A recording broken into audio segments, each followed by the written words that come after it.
yang bisa menyelamatkan kita di dunia dan di akhirat.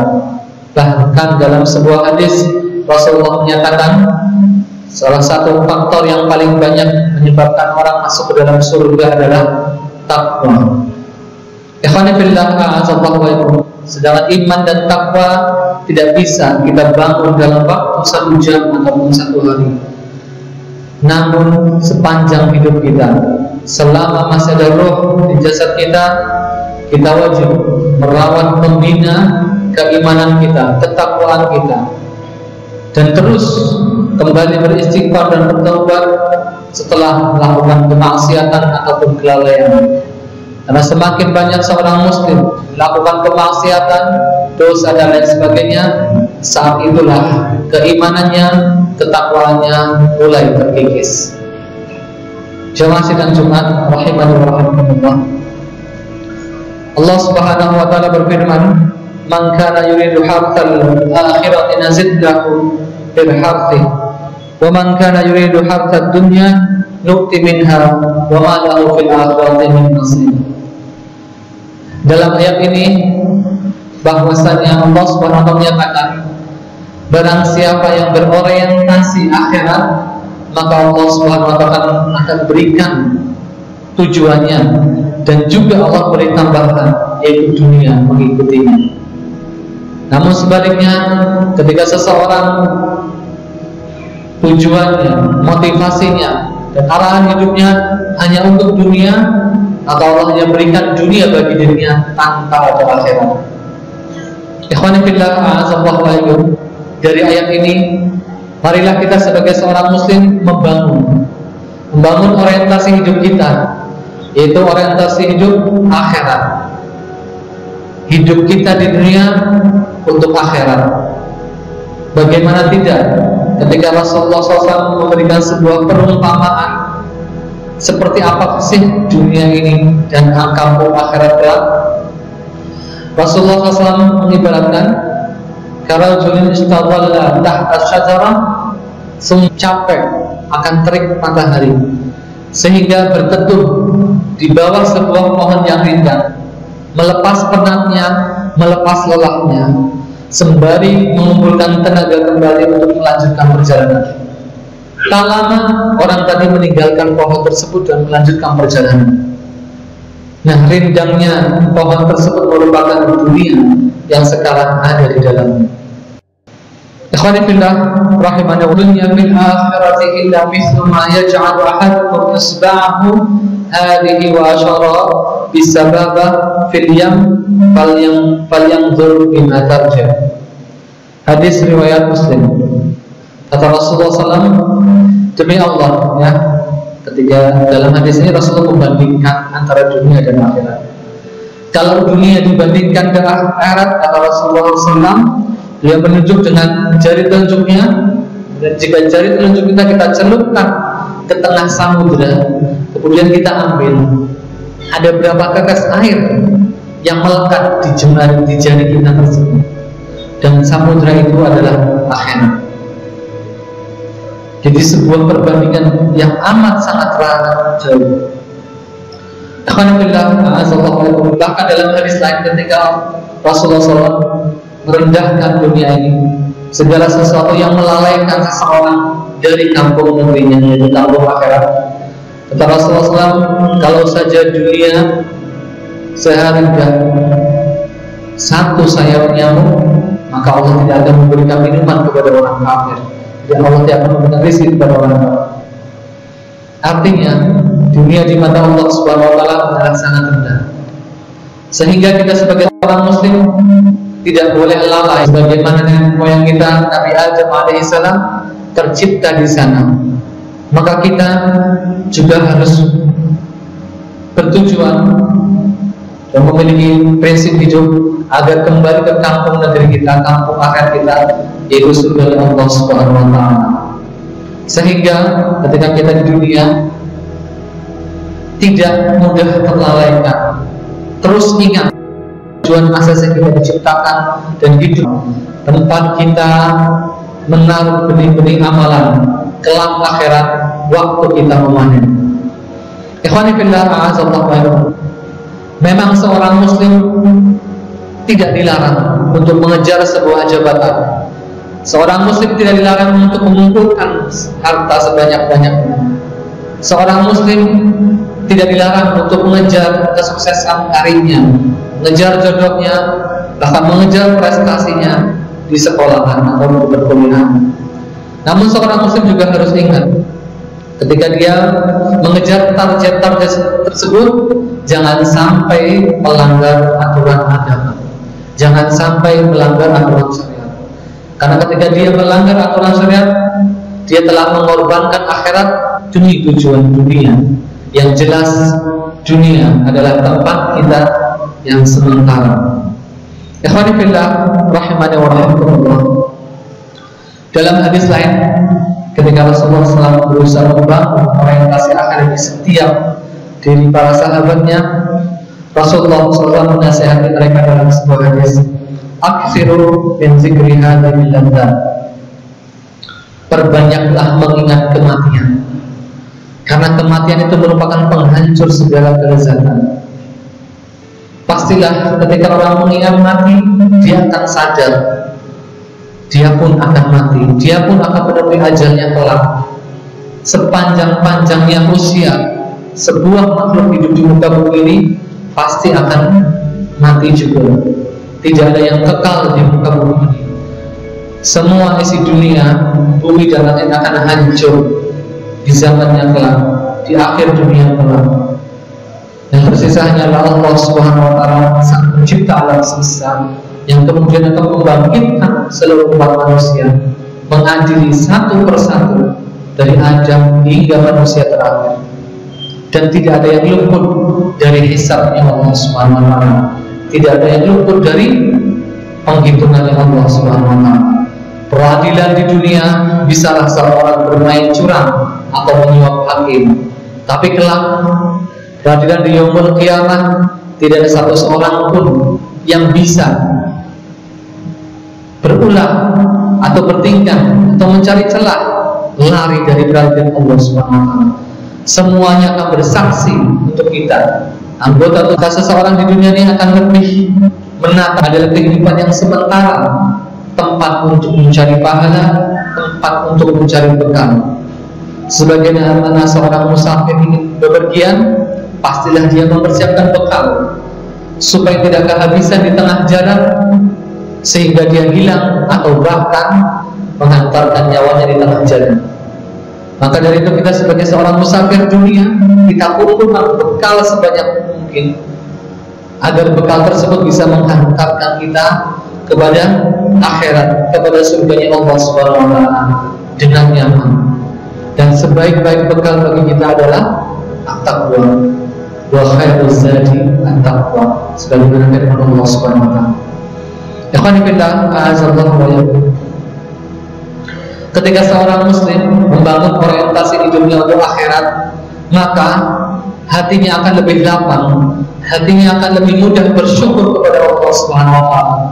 Ketika seorang muslim mengalami sebuah kerugian, kegagalan programnya, atau mengalami sebuah sakit yang luar biasa tidak sembuh-sembuh, atau musibah-musibah lain di dunia ini, atau kesedihan yang begitu dalam dan lain sebagainya dari berbagai macam musibah di dunia, ketika tertimpa musibah dan mengingat musibah-musibah yang Allah kirim hanyalah sebagian bentuk ujian darinya untuk menguji keimanan kita.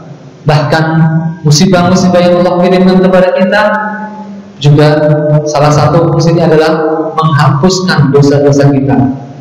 Dalam sebuah hadis Rasulullah SAW menyatakan dengan sangat jelas, ketika seorang muslim yang beriman kepada Allah dan yaumul qiyamah didera musibah bertubi-tubi, maka bersabarlah dan terus mengharap kebaikan di balik musibah tersebut.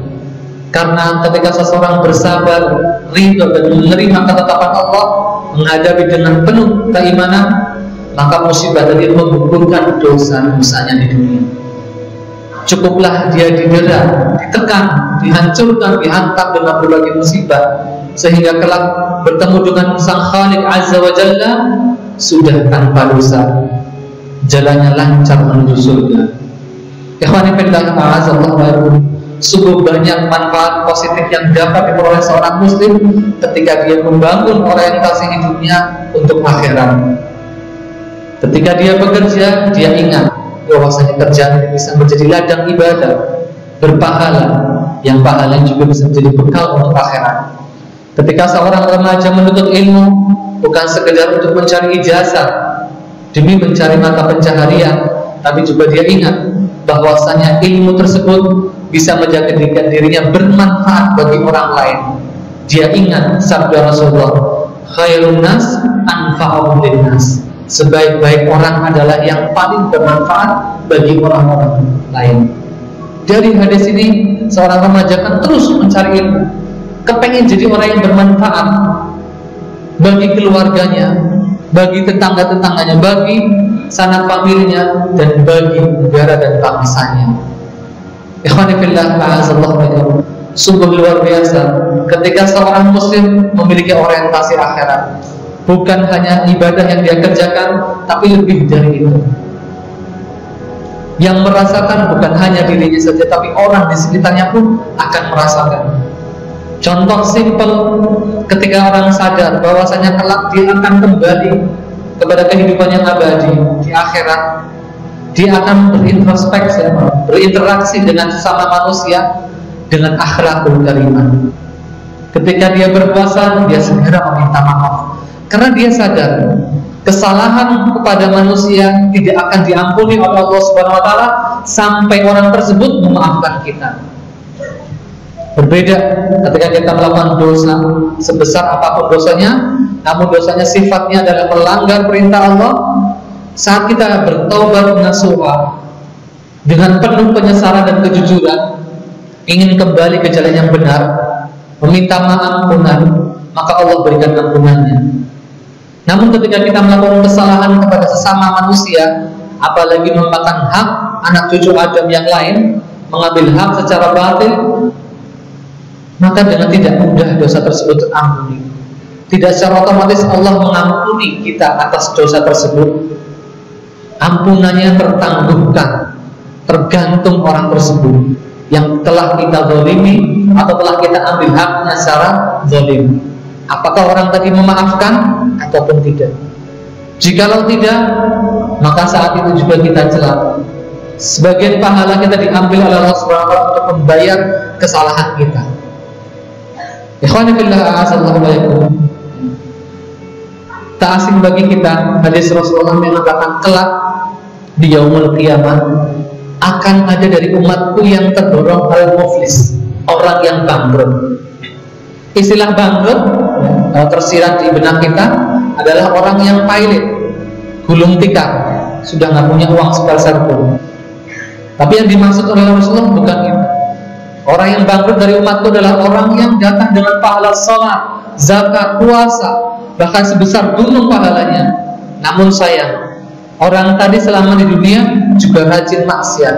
Maksiat dalam arti berbuat salah terhadap sesama manusia.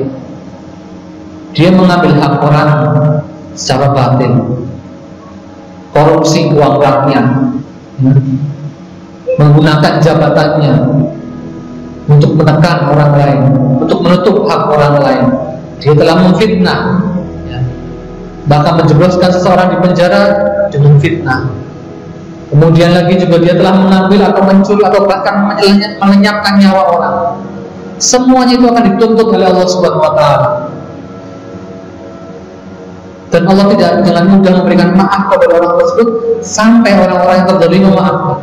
Jika tidak, maka hanya ada satu syarat, itu mengambil dari pahala-pahala tersebut sampai pahala tersebut habis.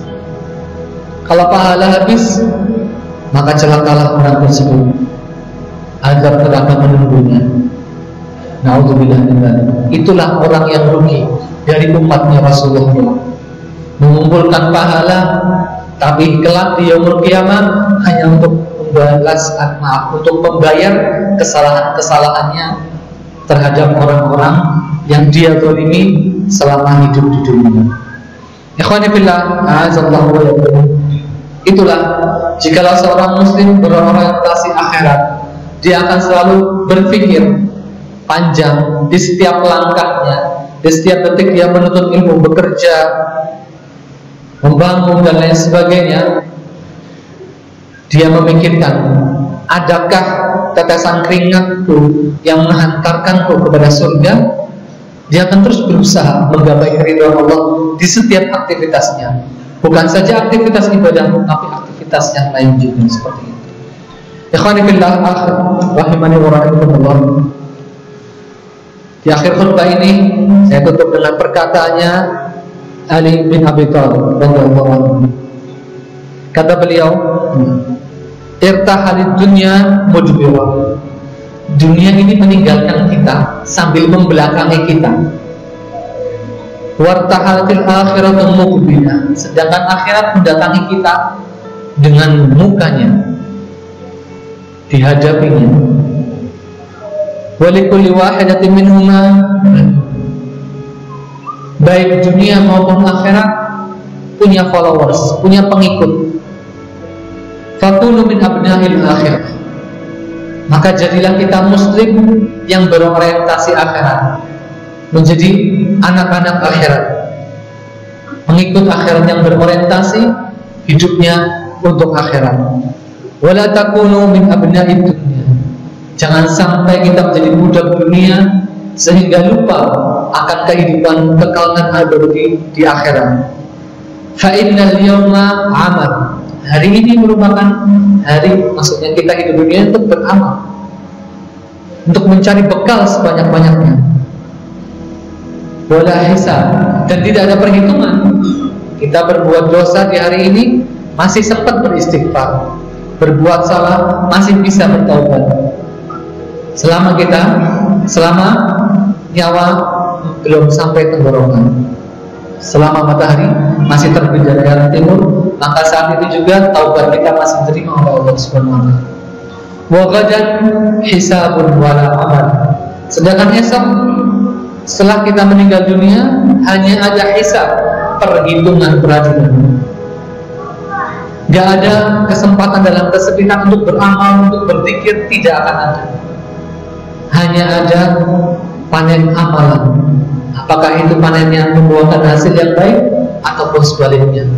Apakah perhitungannya mudah sehingga kita lancar menuju gerbang surganya kelak, ataupun sebaliknya?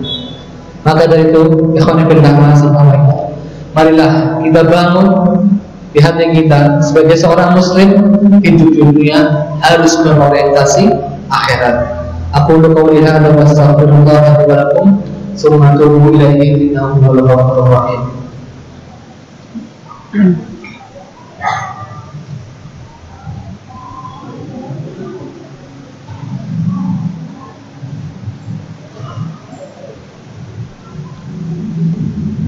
Alhamdulillahirabbil alamin, wassalatu wassalamu ala asyrafil anbiya'i wal mursalin wa ala alihi wa ashabihi wa man tabi'ahum bi ihsan ila yaumiddin, amma ba'd. Ikhwani liman rahimani wa rahimakumullah. Marilah di penghujung khutbah yang kedua ini kita berdoa kepada Allah Subhanahu wa taala, karena doa merupakan senjatanya orang yang beriman. Berdoa meminta kekuatan dari Allah Subhanahu wa taala untuk tetap bisa menjaga keimanan kita, untuk tetap bisa menancapkan dalam-dalam setiap hati kita bahwasanya orientasi hidup kita adalah untuk akhirat. Ketika Allah memberi kekuatan kepada kita dengan hidayah dan hidayahnya, insya Allah kita bisa melampaui kehidupan ini untuk memperbanyak bekal dan dipermudah Allah Subhanahu wa taala untuk memasuki surganya kelak. Allahumma salli wa sallim wa barik ala abdika rasulillah Muhammad sahibul khatimil anbiya'i wal mursalin wa ala alihi wa ashabihi wa man tabi'ahum bi ihsan ila yaumiddin. Allahumma ighfir lil muslimina wal muslimat wal mu'minina wal mu'minat al ahya'a minhum wal amwat bi rahmatika ya arhamar rahimin. Allahumma wahid sufufal muslimin wa alif baina qulubihim ya dzal jalali wal ikram. Allahumma ansur ikhwana al-mazlumin al-mustad'afina fi kulli makan. Allahumma ansur ikhwana al-mujahidin fi kulli makan. Rabbana hab lana min azwajina wa dhurriyyatina qurrata a'yun waj'alna lil muttaqina imama. Rabbana ati nufusana taqwaha wa zakkiha innaka khairu man zakkaha anta waliyuha wa maulaha ya rabbal alamin. Rabbana la tuakhidna in nasina aw akhtana. Rabbana wa la tahmil alaina isran kama hamaltahu ala alladhina min qablina. Rabbana wa la tuhammilna ma la taqata lana bih. Wa'fu 'anna waghfir lana warhamna anta maulana fansurna 'ala al-qawmil kafirin. Rabbana la tusallit 'alaina man la yakhafuka wa la yattaqaka ya rabbal alamin. Rabbana la tusallit 'alaina man la yakhafuka wa la yattaqika ya rabbal alamin. Allahumma arhamna Rabbana atina fid dunya hasanah wa fil akhirati hasanah wa qina adzabannar wa akhiru da'wana alhamdulillahi rabbil alamin. Aqimus shalah.